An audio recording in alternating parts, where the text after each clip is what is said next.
ಕೊಡೋವರಿಗೆ ಇದು ವೇಕೆಂಟ್ ಆಗಿರೋದು 6% ಬ್ಯಾಕ್ಲಾಗ್ 6%.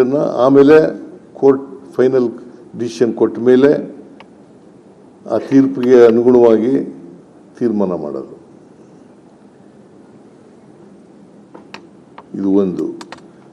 ಆಮೇಲೆ ಈಗ ನಾವು 6/6/5 ಪ್ರಕಾರ ನೋಟಿಫಿಕೇಶನನ್ನು ಇಶ್ಯೂ ಮಾಡಿದ್ದು.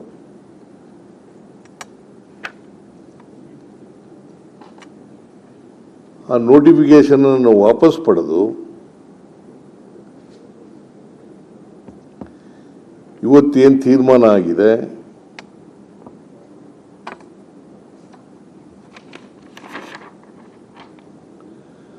$5.25, 5.25, 5.25 plus 4.45, I mean 4.5.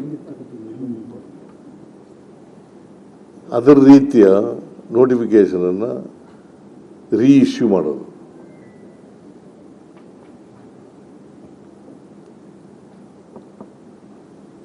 ಆಮೇಲೆ ಈಗಾಗಲೇ ಬಜೆಟ್ನಲ್ಲಿ ಘೋಷಣೆ ಮಾಡಿದ್ದೀನಿ ನಾನು,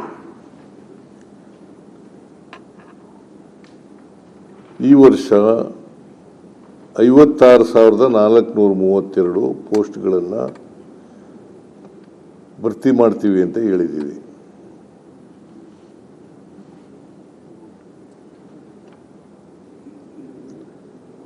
ಅದರ ಪ್ರಕಾರ ನೋಟಿಫಿಕೇಶನನ್ನು ಇಶ್ಯೂ ಮಾಡೋದು ನಂಬರ್ 1. ನಂಬರ್ 2, ಅದರೊಳಗಡೆ ಒಳ ಮೀಸಲಾತಿ.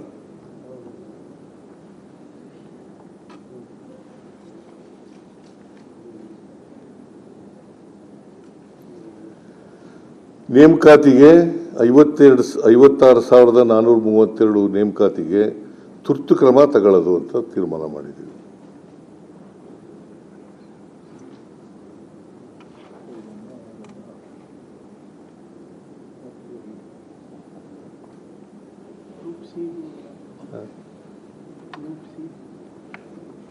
ಹೌದು,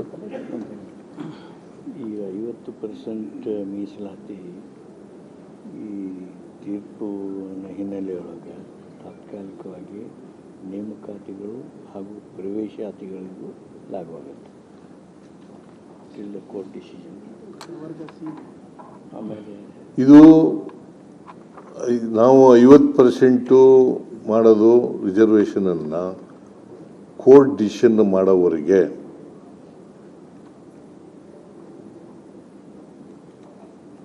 ಕೋರ್ಟ್ ಡಿಸಿಷನ್ ಆಗೋವರೆಗೆ ನಾವು ಈಗಾಗಲೇ ತೀರ್ಮಾನ ಮಾಡಿದ್ದೀವಿ 56% ರಿಸರ್ವೇಷನನ್ನು ಕೊಡಬೇಕು ಅಂತ.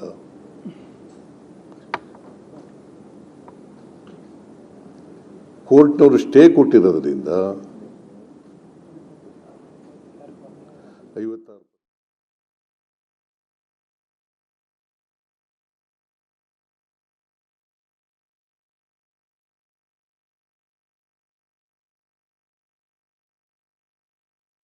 ನಾವು ಇದರಲ್ಲಿ ಹೇಳಿದ್ದೀವಿ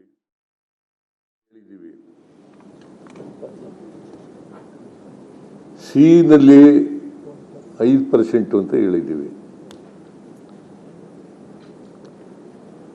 ಆ ಸಿಗೆ ಲಭ್ಯವಾಗ್ತಕ್ಕಂಥ ಹುದ್ದೆಗಳಿದಾವಲ್ಲ,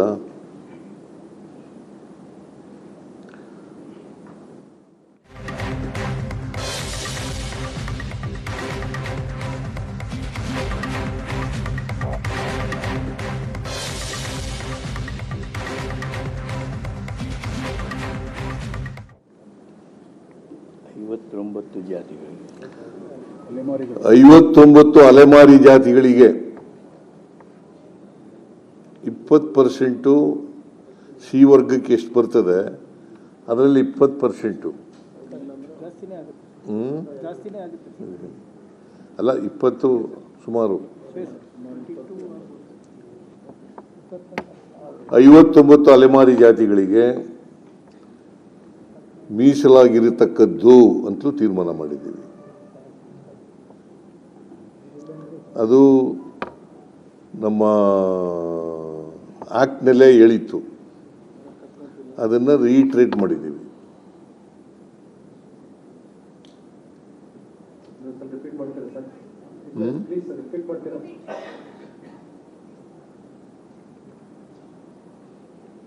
ಏನು ಪ್ರಶ್ನೆ ಕೇಳಬೇಕಾ? ರಿಪೀಟ್ ಮಾಡಿ. ಸಿಗೆ ಸಿ ಕ್ಯಾಟಗರಿಗೆ ಎಷ್ಟು ಬರ್ತದೆ 5% ಅಂತ ಹೇಳಿತ್ತು. ಅದರಲ್ಲಿ ಸಿಗೆ 5% ಅಂತ ಹೇಳಿತ್ತು. 5% ಒಳಗಡೆ ಸುಮಾರು 20% 59 ಜಾತಿಗಳು ಅಲೆಮಾರಿ ಜಾತಿಗಳಿದಾವಲ್ಲ ಅವ್ರಿಗೆ ಮೀಸಲಿಡ್ತಕ್ಕಂಥದ್ದು. ಪ್ರತಿ 5 ಪೋಸ್ಟಲ್ಲಿ 1 ಪೋಸ್ಟ್ ರಿಸರ್ವ್. ಪ್ರತಿ 5 ಪೋಸ್ಟ್ಗಳಲ್ಲಿ 1 ಪೋಸ್ಟ್ ಅಂತ ಗೊತ್ತಾಯ್ತಲ್ಲ. ಪ್ರತಿ 5 ಪೋಸ್ಟ್ಗಳಲ್ಲಿ ಈಗ 4.5 ಅದರಲ್ಲಿ ಕೋರ್ಟ್ನಲ್ಲಿ ನಾವು ಆಕ್ಟ್ ಮಾಡಿರೋದು 5, ಈಗ 4.5. ಅದರಲ್ಲಿ 1 ಪೋಸ್ಟ್ ಕಡ್ಡಾಯ ಅಲೆಮಾರಿಗಳು 59 ಕ್ಯಾಸ್ಟ್ಗೆ.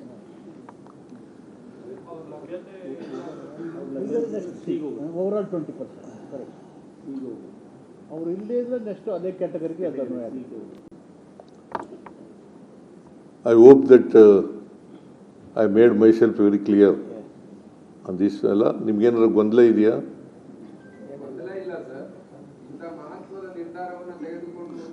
ಗೊಂದಲ ಇಲ್ಲ ಅಂತಂದ್ಬಿಟ್ಟು ಮುಂದಕ್ಕೆ ಹೇಳ್ತಾ ಇದೆಯಲ್ಲ ನೀನು. ಈಗ ನಾವೆಲ್ಲ ಬಂದಿರೋದೇ ಸಂಭ್ರಮ ಅಲ್ವಾ?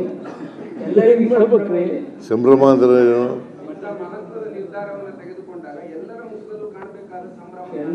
ಎಲ್ಲರಿಗೂ ಇದೆ. ನೋಡೋ ದೃಷ್ಟಿ ಸರಿ ಇಲ್ಲ ಅನ್ನೋ ಕಾರಣ. ಆಗ ನಾವು ಸರಿಯಾಗಿಲ್ವ? ನಮ್ಮ ಪ್ರಕಾರ ನಾವು ಸರಿ ಇದ್ದೀವಿ, ನಿಮ್ಮ ಪ್ರಕಾರ ಸರಿ ಇಲ್ಲ. ನಾವೆಲ್ಲ ಖುಷಿಯಾಗೇ ಇದ್ದೀವಿ, ಸಂಭ್ರಮಿಸ್ತಾ ಇದ್ದೀವಿ. Mumbai Indians miserable ಸೋತೋಗ್ಬಿಟ್ರು.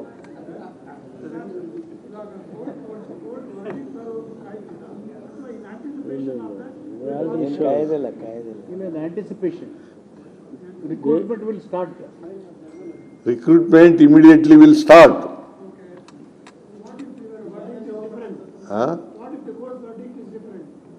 ಅದಕ್ಕೆ 6% ಹಂಗೆ ಇಟ್ಟಿದ್ದೀವಲ್ಲ ಬ್ಯಾಕ್ಲಾಗ್. 6% ಬ್ಯಾಕ್ಲಾಗ್ ಇಟ್ಟಿದ್ದೀವಲ್ರಿ.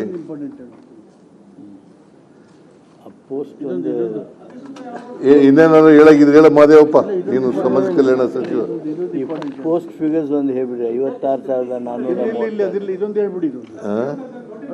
ಎಲ್ಲ 27 ಫೆಬ್ರವರಿನಲ್ಲಿ ನೋಟಿಫಿಕೇಶನ್ ಮಾಡಿದ್ದೆಲ್ಲ ಈಗ ಮತ್ತೆ ನಾವು ಅದನ್ನ ವಿತ್ಡ್ರಾ ಮಾಡಿ ಅದನ್ನ ಹೇಳ್ದೆ ನಾನು. ಹೇಳ್ದೆ ರೋಸ್ಟರ್ ಅಳವಡಿಸ್ಕೊಂಡು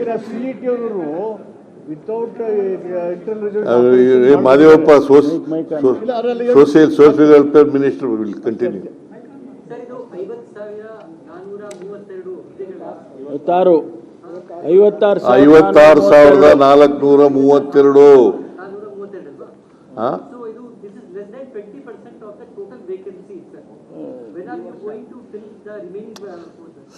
ನಾವು ನೋಡ್ರಿ, because of this internal reservation ಸ್ವಲ್ಪ ನಿಧಾನ ಆಯಿತು. ಅದರ್ವೈಸ್ ನಾವು ಎಲ್ಲನೂ ಭರ್ತಿ ಮಾಡ್ತೀವಿ ಅಂತ ಹೇಳಿರೋದು. ಹಂತವಾಗಿ ಭರ್ತಿ ಮಾಡ್ತೀವಿ.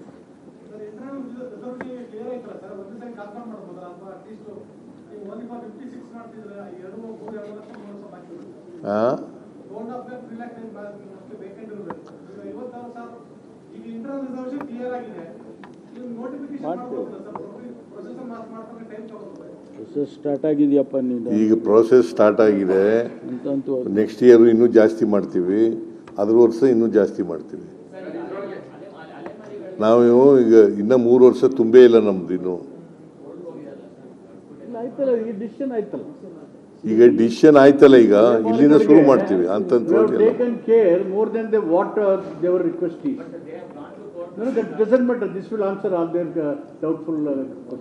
ಆಮೇಲೆ ನಮ್ಮ ಪಕ್ಷದ ನಿಲುವು ಸಮಪಾಲು ಸಮಬಾಳು ಅಂತಕ್ಕಂಥದ್ದು. ಸಾಮಾಜಿಕ ನ್ಯಾಯಕ್ಕೆ ಬದ್ಧವಾಗಿರ್ತಕ್ಕಂಥ ಪಕ್ಷ, ಸಾಮಾಜಿಕ ನ್ಯಾಯಕ್ಕೆ ಬದ್ಧವಾಗಿರ್ತಕ್ಕಂಥ ಪಕ್ಷ. ಯಾರಿಗೂ ಅನ್ಯಾಯ ಆಗಬಾರ್ದು. ಅದಕ್ಕೋಸ್ಕರನೇ ಸ್ವಲ್ಪ ವಿಳಂಬ ಆಯಿತು. ವಿಳಂಬ ಆದರೂ ಕೂಡ ಒಂದು ಐತಿಹಾಸಿಕವಾದಂಥ ತೀರ್ಮಾನವನ್ನು ಮಾಡಿದ್ದೀವಿ.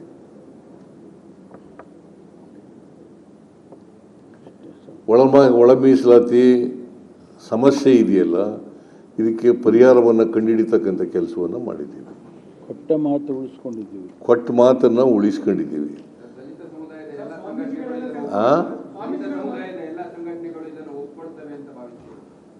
ಅಂತ ನಾನು ಭಾವಿಸ್ಕೊಂಡಿದ್ದೀನಿ. ಒಪ್ಕೊಳ್ತೇವೆ. ಯಾಕಂದರೆ ಎಲ್ಲ ಮಿನಿಸ್ಟ್ರಿಗಳು ಕೂಡ ಒಕ್ಕೂರಲಿನಿಂದ ಒಪ್ಕೊಂಡಿರೋದ್ರಿಂದ ದಲಿತ ಸಂಘಟನೆಗಳು ಕೂಡ ಒಪ್ಕೊಳ್ತವೆ ಅಂತಕ್ಕಂಥ ವಿಶ್ವಾಸ ನನಗಿದೆ. ಎಲ್ಲ ದಲಿತ ಸಂಘಟನೆಗಳನ್ನು ಕೇಳಿದ್ದೀವಿ, ಎಲ್ಲರ ಜೊತೆಯಲ್ಲಿ ಸಂವಾದ ಮಾಡಿದ್ದೀವಿ. ಶಾಸಕರು ಮಂತ್ರಿಗಳು ಮಾತಾಡಿ ಮುನಿಯಪ್ಪ, ಅವ್ರು ಮಾದೇವಪ್ಪನವ್ರ ಮುಗಿಸಲಿ, ಮಾತಾಡಿ ಮಾತಾಡಿ, ನೀವು ಮಾತಾಡಿ, ಇಲ್ಲ ಮಾಡಿ ಮಾತಾಡಿ ಮುಗಿಸು. ಎಲ್ಲರೂ ವಿಶ್ವಾಸ ತಗೊಂಡಿದ್ದೀವಿ. ಇದೊಂದು ಐತಿಹಾಸಿಕವಾದಂಥ ತೀರ್ಮಾನ. ಇವತ್ತು ಆಗಿದ್ದು 5 to 10 minutes ಡಿಸ್ಕಷನ್ ಅಷ್ಟೇ, ಹೆಚ್ಚಿಗೆ ಚರ್ಚೆ ಆಗಲಿಲ್ಲ. ಅಂದರೆ ಪಕ್ಷದ ನಿಲುವು, ಸರ್ಕಾರದ ಬದ್ಧತೆ, ಸಾಮಾಜಿಕ ನ್ಯಾಯದಲ್ಲಿ ಮತ್ತು ದಲಿತ ಸಮುದಾಯಗಳಿಗೆ ಸಮನ್ವಯತೆ ಸಾಧಿಸೋಕ್ಕೆ ಬೇಕಾದಂಥ ಒಳ ಮೀಸಲಾತಿಯ ವಿತರಣೆ ಇವೆರಡೂ ಕೂಡ ಯುನಾನಿಮಸ್ಲಿ ಒಕ್ಕೊರಲಿಂದ ಎಲ್ಲರೂ ಒಪ್ಕೊಂಡಿರ್ತಕ್ಕಂಥದ್ದು.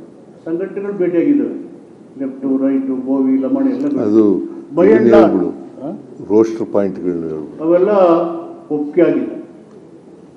ಒಳ ಮೀಸಲಾತಿ ಒಪ್ಪಿನೇ ನಾವು ಹಿಂದೆ ಕ್ಯಾಬಿನೆಟ್ ತೀರ್ಮಾನ ಮಾಡಿದ್ದು.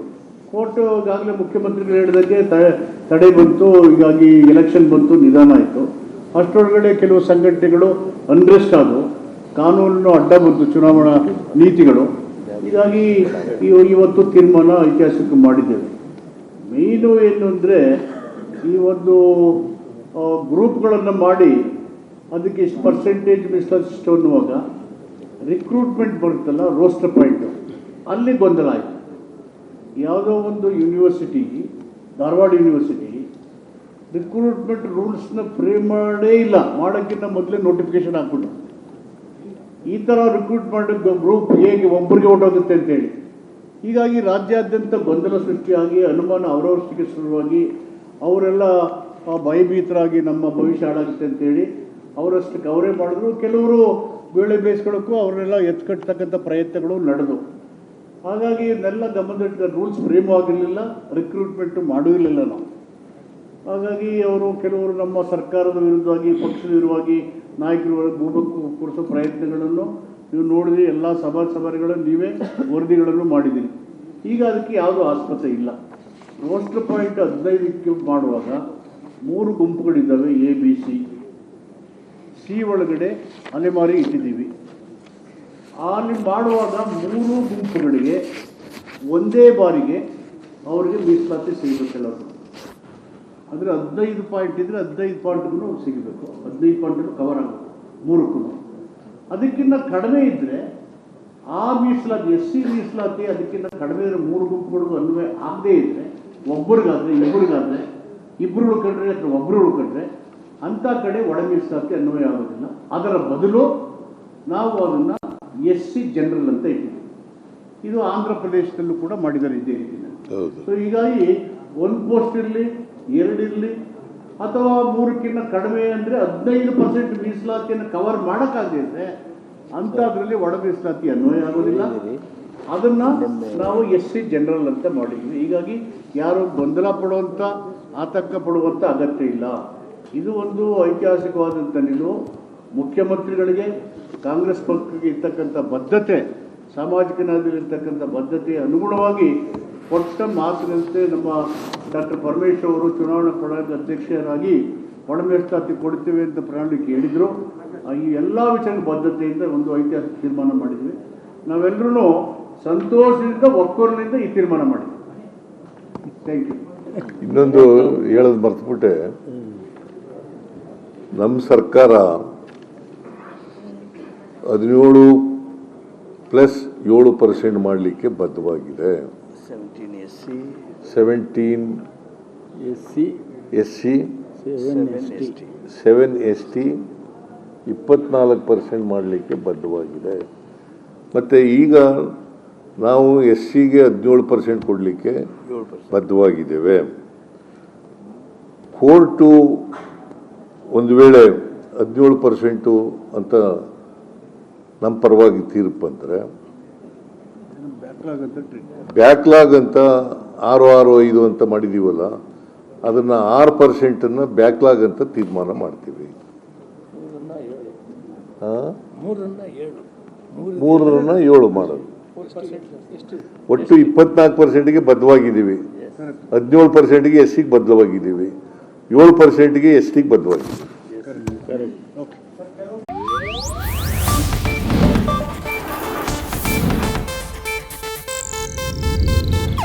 ಇದು ಏಷ್ಯಾನೆಟ್ ನ್ಯೂಸ್ ನೆಟ್ವರ್ಕ್ ಪ್ರಸ್ತುತಿ.